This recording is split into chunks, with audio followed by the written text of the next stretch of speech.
Bonjour chers amis, nous parlons aujourd'hui de l'insalubrité des bassins versants dans le Grand Libreville.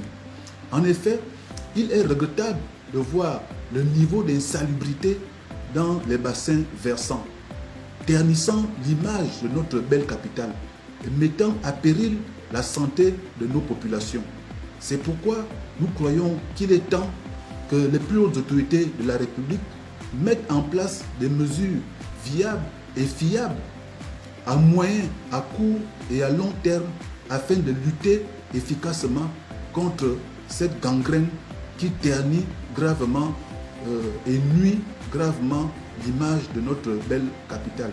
Suivons ensemble cet extrait du journal de Gabon 24 et nous allons revenir pour faire des suggestions. Voilà le Grand Libreville qui possède à ce jour une vingtaine de bassins versants, alors que le gouvernement gabonais a récemment procédé à la réception provisoire du projet d'aménagement du bassin versant de Terre Nouvelle. La question de leur entretien se pose aujourd'hui avec acuité. Les détails avec Miguel Mabika et Gaël Meyindo. 2021, c'est la dernière année que les bassins versants du Grand Libreville ont connu une cure de jouvence. Depuis lors, ces lits de rivière sont livrés à eux-mêmes faute d'un budget alloué. Mais avec l'avènement du CTRI, le budget 2023 prévoit le financement de l'entretien de ces bassins versants.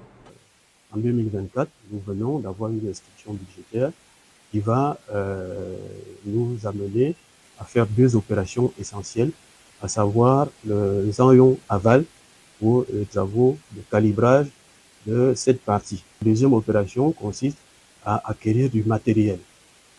Donc ce matériel en régie qui sera piloté par les agents des travaux publics. Pour l'heure, certains lits de rivière sont bouchés, ne favorisant pas la circulation des eaux pendant la saison pluvieuse. Les populations riveraines en font les frais. S'il y a un plus de 30 à 40 minutes jusqu'à toute la route, c'est inondé. Ils jettent ces ordures dans l'eau, ni vu ni connu, et après, c'est nous qui subissons les conséquences. Pour remédier à la situation de manière pérenne, la direction de la construction et de l'équipement souhaite entretenir de manière ponctuelle ces voies d'évacuation des eaux pluviales. Seulement, leur effort se heurte à l'incivisme des populations. Il faut sensibiliser les populations, il faut sensibiliser les riverains, de telle sorte que chacun prenne conscience que le lit de rivière qui est derrière la maison n'est pas une poubelle, ça soit préservé. L'entretien de ces lits de rivière comprend entre autres les opérations de curage, de débroussaillage et l'enlèvement et l'évacuation de tout ce qui se trouve dans ces canaux d'évacuation, y compris certains réseaux et câbles électriques. Après avoir suivi le reportage, nous énumérons quelques risques. Premier risque de maladie. Les populations peuvent avoir des maladies comme le paludisme, le choléra, etc. Deuxième risque, les risques de noyade. Les populations peuvent se noyer lors des grandes pluies, lors des inondations. En l'occurrence, et surtout les plus jeunes. Mais même les grandes personnes qui ne savent pas nager, nous enregistrons généralement des noyades. Numéro 3, des électrocutions. Les câbles électriques qui pendent, etc., parfois électrocutent les populations. Numéro 3.